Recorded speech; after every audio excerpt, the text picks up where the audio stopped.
రాష్ట్రమంతా కూడా గత 3 సంవత్సరాల నుంచి అది ఏ ఎలక్షన్ అయినా కానీ గ్రామ పంచాయతీ ఎలక్షన్ కావచ్చు,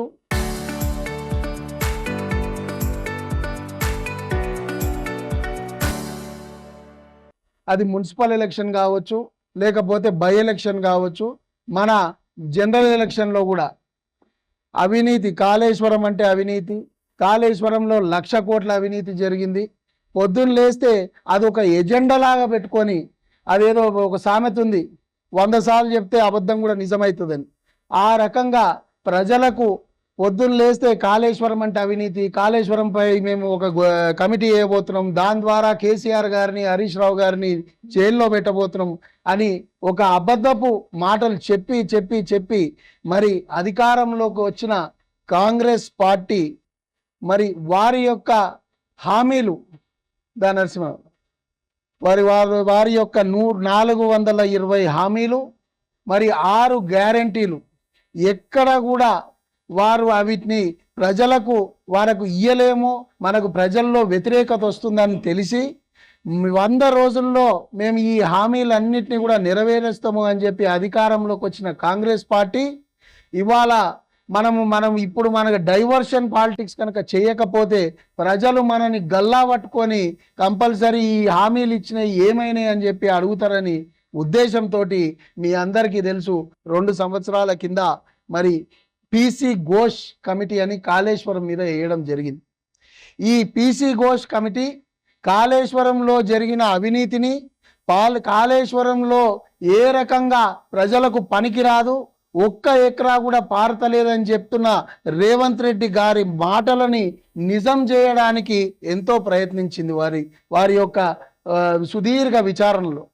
కానీ ఎంత విచారణ చేసినా ఏ రకమైన మా కేసీఆర్ గారు పెద్దలు, మాజీ ముఖ్యమంత్రి వర్యులు, మరి తెలంగాణ జాతిపితని, ఆయన ఆరోగ్యం బాగలేదు అని చెప్పినా కూడా మీరు ఎంక్వైరీకి రావాల్సిందే అని చెప్పి వారిని ఇబ్బంది పెట్టి వారిని పిలిచినా, మా హరీష్ రావు గారు ఇప్పుడే మా అన్న చెప్పిండు కుమారన్న, వారు 3-4 రోజులు ఆ డ్యామ్ల కాడ ఉండి రాత్రింబగలు కష్టపడి ఆ డ్యామ్ పూర్తయితే తెలంగాణ రైతాంగం సంతోషిస్తుందన్న, వారందరికీ చేదోడు వాదోడుగా ఉంటుందన్న ఉద్దేశంతో మనకు కరువు అనేది రావద్దు, తెలంగాణ సస్యశ్యామలంగా ఉండాలని చెప్పి మా మాజీ మంత్రివర్యులు, నీటిపారుదల శాఖ మాజీ మంత్రివర్యులు హరీష్ రావు గారు ఎంతైతే కష్టపడ్డారో ఆ కష్టాన్ని అంతా వృధా చేయాలన్న ఉద్దేశంతో వేసిన పీసీ కమిటీ, ఘోష్ కమిటీని హైకోర్టు నిన్న తిరస్కరించింది.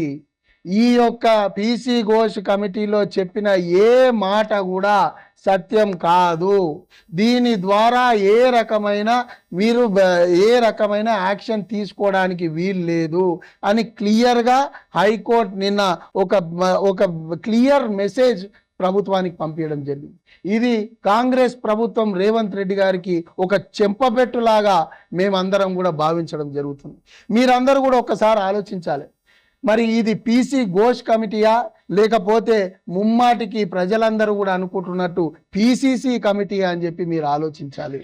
కోర్టుకు వారి ఇచ్చిన కోర్టు జడ్జిమెంట్లో కూడా ప్రతి మనిషికి కూడా 8B సెక్షన్ ప్రకారం ఏదైనా మీరు కనుక మమ్మల్ని మీరు అడిగి ఇగో ఈ రకంగా మీరు చేసిర్రు అని చెప్పి బ్లేమ్ చేస్తే మనము దాని ప్రకారం మేము చేయలేదు అని చెప్పుకునే అవకాశం ఇవ్వాలి.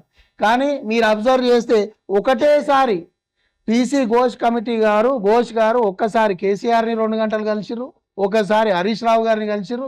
అధికారులను అయితే చాలా మంది టెక్నికల్ బృందం వచ్చి మాకు చాలా చెప్పుకునేది ఉంది, మీరు అనుకున్నది నిజం కాదు, ఎంతో కష్టపడడం జరిగింది బీఆర్ఎస్ పార్టీ ప్రభుత్వం, అది రైతులను సస్యశ్యామలంగా ఉంచాలి, తెలంగాణ సస్యశ్యామలంగా కావాలన్న ఉద్దేశంతో మరి ఆ రోజు కేసీఆర్ గారు ఎంతో కష్టపడి ఈ డ్యామ్ కట్టిర్రని చెప్పి ఎంతోమంది టెక్నికల్ బృందం పోయి మరి మేము ఘోష్ కమిటీని కలవాలన్నా కూడా వారికి టైం ఇవ్వలేదు అని చెప్పి క్లియర్గా మరి మన హైకోర్టు వారు చెప్పడం జరిగింది. మరి ఇదే కాదు, దీన్ని మరి రాజకీయ కుట్ర లో భాగంగానే ఈ పీసీ ఘోష్ కమిటీ కాళేశ్వరంపై వేయడం జరిగింది. ఇది ఎట్టి పరిస్థితిలో కోర్టు అంగీకరించదు అని చెప్పి కూడా కోర్టు నిన్న చెప్పడం జరిగింది. మీరు ఒక్కసారి ఆలోచించాలి. మరి ఇది ప్రాజెక్టులపై కక్ష కానీ లేకపోతే రైతులపై కక్ష కానీ మరి ఇవాళ ఇవన్నిటిని రైతులకు మనము ఏ రకంగా అయితే మనము ప్రతి ఒక్కసారి 6,000 రూపాయలు ఇస్తామన్నామో రైతు బంధు కింద అవి ఇవ్వకుండా మరి అవి ఎగ్గొట్టి ఇప్పుడే అన్నట్టు మరి ఎకరము 2 ఎకరాలు ఇచ్చుకుంటూ 5 ఎకరాలకు ఇస్తామని చెప్పి ఇంతవరకు రెండు ఇవైపోయినాయి. మనకు రబీ కూడా అయిపోయింది కానీ ఇంతవరకు మరి వాళ్ళకు రైతు బంధు వేయడం లేదు. మరి దీన్ని మీరు ఒక్కసారి ఆలోచించాలి. మరి రాష్ట్ర ప్రభుత్వానికి ఇది కోలుకోలేని దెబ్బ కాబట్టి మరి వాళ్ళు సుప్రీంకోర్టుకి పోతామని చెప్పి అడుగుతున్నారు.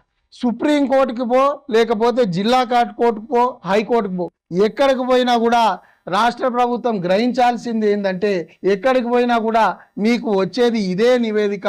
ఎందుకంటే కాళేశ్వరం అనొచ్చు, లేకపోతే కార్ రేస్ కమిటీ అనొచ్చు, లేకపోతే మరి పవర్ మీద కూడా ఒక కమిటీ వేసారు కదా, ఘోష్ కమిటీ లాగా ప్రతి దాని మీద కూడా ఒక్కొక్క కమిటీ వేసుకుంటూ వచ్చారు. అవన్నీ డైవర్షన్ పాలిటిక్స్కే పోయినాయి తప్ప ఎక్కడ కూడా ఏ కమిటీ కూడా ఇక్కడ అవినీతి జరిగింది, ఇక్కడ తప్పు జరిగింది, వీరిని శిక్షించండి అని చెప్పలేకపోయింది.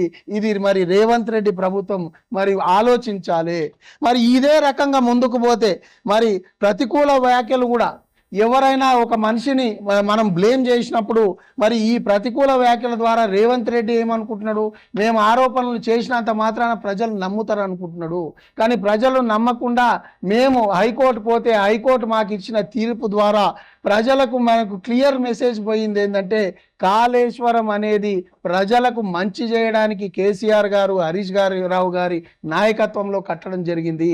కాంగ్రెస్ పార్టీ దీన్ని వాడుకొని ఏదైతే 83 పిల్లర్లు ఉన్నాయో మేడిగడ్డలో అందులో 2 పిల్లర్లు కుంగినంత మాత్రాన ఇది కూలేశ్వరం అయిందని చెప్పి ప్రజల్లోకి తీసుకెళ్ళి మరి ఏదైతే ఓట్లు వేయించుకొని గెలిచిందో ఇవాళ ఈ 3 సంవత్సరాల తర్వాత మాకు ఒక పాలాభిషేకం చేసినంత సంతోషంగా మాకు కడికిన ముత్యంలాగా మరి మా కేసీఆర్ గారు, హరీష్ రావు గారిని మరి హైకోర్టు మమ్మల్ని ఆశీర్వదించి ప్రజల్లో ఉండండి, మీరు ప్రజల మనుషులు, మీకు ప్రజలు ఎప్పుడు తోడు నీడుగా ఉంటారు, మీరు వీళ్ళ అనే మాటల్ని పట్టించుకోకండి, మీరు ఇప్పుడు ఏదైతే ప్రజల కోసం కొట్లాడుతున్నారో అదే విధంగా ముందుకు పోండి అని ఆశీర్వదించి పంపించిన విధంగా మేము బీఆర్ఎస్ పార్టీ నాయకులం అందరం కూడా మేము భావిస్తున్నామని చెప్పి తెలియజేసుకుంటూ మరొక్కసారి ఆలోచించుకోవాలి.